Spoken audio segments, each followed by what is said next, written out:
ma devo dirvi coraggio, ma anche sono cosciente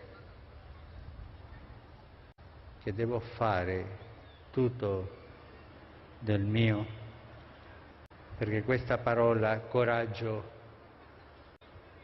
non sia una bella parola di passaggio.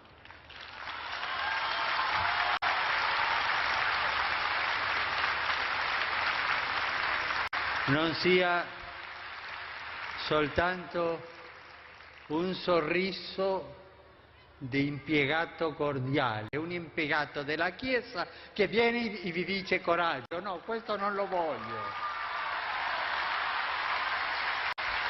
Io vorrei che questo coraggio venga da dentro e mi spinga a fare di tutto come pastore, come uomo. Dobbiamo affrontare con solidarietà fra voi, ma anche fra noi, tutti, con solidarietà e intelligenza questa sfida storica.